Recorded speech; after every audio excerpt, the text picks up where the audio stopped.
Hello everyone, welcome to Lakshmi talks YouTube channel. ఈరోజు నేను మీకు చెప్పబోయే కథ పేరు పరోపకారి. నారాయణపురం గ్రామంలో ఉండే రమణయ్య చాలా పరోపకార బుద్ధి కలవాడు. ఒకసారి పెద్ద గాలివాన తాకిడికి గ్రామంలో చాలామంది గుడిసెలు పడిపోతే అతను ఇంటింటికి తిరిగి చందాలు పోగు చేసి నష్టపోయిన వాళ్ళందరికీ కొత్త గుడిసెలు కట్టించాడు. ఇందుకు గ్రామంలో కలిగిన వాళ్ళంతా సాయపడ్డారు. కానీ ధనగుప్తుడనే షావుకారు మాత్రం రమణయ్యకు ఒక్క పైసా కూడా చందా ఇవ్వలేదు.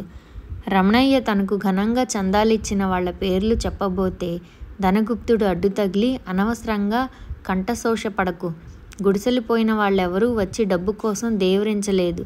ఎందుకో తెలుసా, అడుక్కోవడం ఎవరికి ఇష్టం ఉండదు.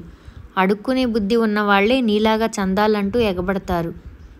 ఇందులో ఎంతో కొంత మిగుల్చుకోవాలని నువ్వు ఆశపడుతున్న సంగతి నాకు తెలుసు. నీ బోటి వాళ్లకు ఏనాడు సహకరించను అన్నాడు. గ్రామంలో చాలామంది రమణయ్యను దేవుడంటూ పొగిడారు. అయినా అతడికి తృప్తి కలగలేదు. ధనగుప్తుడు తనను నానా మాటలు అన్నాడు గనక ఎలాగైనా అతడికి బుద్ధి చెప్పాలని రమణయ్య తాపత్రయం. ఉన్నట్టుండి ఒకరోజు అతను ధనగుప్తుడి దగ్గరకు వెళ్ళి, తెలుసో లేదో గ్రామం అంతా నన్ను పొగుడుతున్నది. ఉన్నవాళ్లలో నువ్వు తప్ప అందరూ చందాలిచ్చారు. చందా ఇచ్చి ఉంటే నీకు తృప్తిగా ఉండేది కదా అన్నాడు.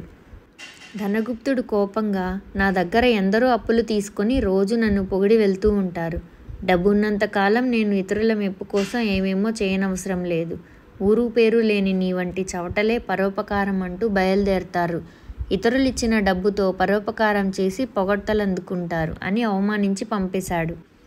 రమణయ్యకు విపరీతంగా కోపం వచ్చింది. ఈ జరిగింది విని అతడి తండ్రి, ధనగుప్తుడి నోరు మంచిది కాదు, అలాంటి వాడికి దూరంగా ఉండడం ఉత్తమం. నువ్వు 10 మందికి సాయపడాలనుకుంటే సాయపడు, కానీ ఆ ధనగుప్తుడిని గురించి పట్టించుకోకు అని సలహా ఇచ్చాడు. తండ్రి సలహా రమణయ్యకు నచ్చలేదు. అతను స్నేహితులకు జరిగింది చెప్పుకున్నాడు.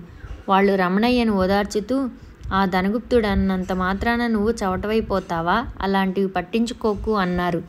ఆశ్చర్యమేమంటే రమణయ్య వల్ల ఉపకారం పొందిన వాళ్ళు కూడా, మీరు దేవుడి లాంటి వారు కాబట్టి అందరి చేత మాటలు పడి మాకు ఇల్లు కట్టించారు అని అతన్ని మెచ్చుకున్నారే తప్ప ధనగుప్తుడి ప్రవర్తనను ఎవరూ ఖండించలేదు. ఈ గొడవ విన్న ఊరి పెద్దలు రమణయ్యను రచ్చబండ వద్దకు పిలిచి, ఒరే, ధనగుప్తుడిది దుందుడుకు ధోరణి, అయిన దానికి కాని దానికి మాట జారుతూ ఉంటాడు. నువ్వు బాధపడకు, అతగాణ్ణి మందలించాలనే మాకు ఉన్నది, కానీ అందువల్ల ప్రయోజనం ఉండదు. మమ్మల్ని పురుగుల కింద తీసి పారేస్తాడు అన్నాడు ఊరడిస్తూ.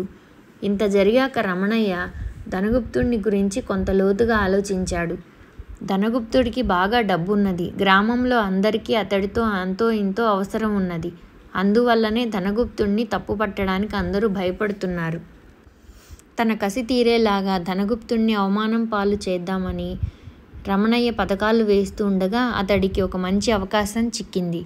దూర ప్రాంతం నుంచి మల్లుడొకడు రమణయ్య ఇంటికి వచ్చి, మల్ల విద్యలో నాకు ఎన్నో మెళకువలు తెలుసు, అవన్నీ ప్రదర్శించి మీ గ్రామస్తులకు వినోదం కలిగిస్తాను.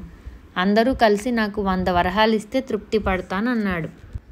రమణయ్యకు ధనగుప్తుడి మీద పగ తీర్చుకునేందుకు ఇదే మంచి అదును అనిపించి, ఇటువంటి పనులు నా వల్ల కావు. గ్రామంలో ధనగుప్తుడనే ఆయన ఉన్నాడు. ఆయనకు మల్ల విద్యలంటే భలే సరదా. వెళ్ళి అడిగామంటే తప్పక సహాయం చేస్తాడు అన్నాడు. మల్లుడు ధనగుప్తుడి ఇంటికి వెళ్ళి తన ప్రతిభను గురించి చెప్పుకొని, తమకు మల్ల విద్యలంటే చాలా ఇష్టమని విన్నాను. నా వినోద ప్రదర్శనకు తగిన ఏర్పాట్లు చేయించి బహుమతిగా 100 వరహాలు ఇప్పించండి అన్నాడు. ధనగుప్తుడికి మల్లుడి మాటలు వింటూనే చాలా కోపం వచ్చింది. ఆయన మల్లుడి కేసి చీడపురుగును చూసినట్టు చూస్తూ, ఒళ్ళు పెంచుకొని తిండి కోసం ఇతరుల మీద ఆధారపడే వాళ్ళంటే నాకు అసహ్యం. మల్ల విద్యలంటే నాకు పరమరోత.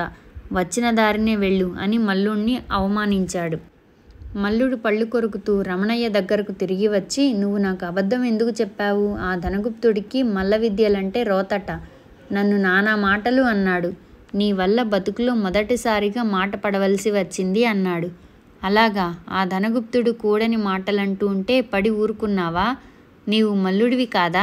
నీ విద్య చూపించలేవా అన్నాడు రమణయ్య మల్లుడిని రెచ్చగొడుతూ. అవును, నా విద్య చూపిస్తాను అంటూ మల్లుడు రమణయ్యను గట్టిగా 4-5 దెబ్బలు వేశాడు. రమణయ్య బాధతో మూలుగుతూ, ఆ దుష్టుడు నిన్ను తిడితే నన్ను కొడతావెందుకు అని అడిగాడు. నీకు వాడి మీద ఏదో పగ ఉన్నదని నాకు అర్థమైంది. నా చేత వాణ్ణి కొట్టించాలని నువ్వు పథకం వేశావు. నేను మల్లుణ్ణే కానీ నీ నౌకరును కాదు. ధనగుప్తుడు నీ కారణంగానే నన్ను తిట్టాడు, అందుకే నేను నిన్ను కొట్టాను అని చెప్పి మల్లుడు వెళ్ళిపోయాడు. ఈ సంగతి తెలిసిన రమణయ్య తండ్రి అతన్ని గట్టిగా మందలిస్తూ, ఆ ధనగుప్తుడు కందిరీగలా తుట్టెలాంటివాడు. కోరి కదిలించి బాధలెందుకు తెచ్చుకుంటావు? ఇక ఏనాడు అతడి జోలికి వెళ్లకు. నిజమైన పరోపకారి తిట్లు, దీవెనలు రెంటినీ అంతగా పట్టించుకోకూడదు అని చెప్పాడు. ఆ తరువాత రమణయ్య చందాలకంటూ పోయి ఏనాడు ధనగుప్తుడితో మాట పడలేదు. ఈ కథ మీకు నచ్చినట్లయితే లైక్ చేసి ఛానల్ని సబ్స్క్రైబ్ చేసుకోండి. ధన్యవాదాలు.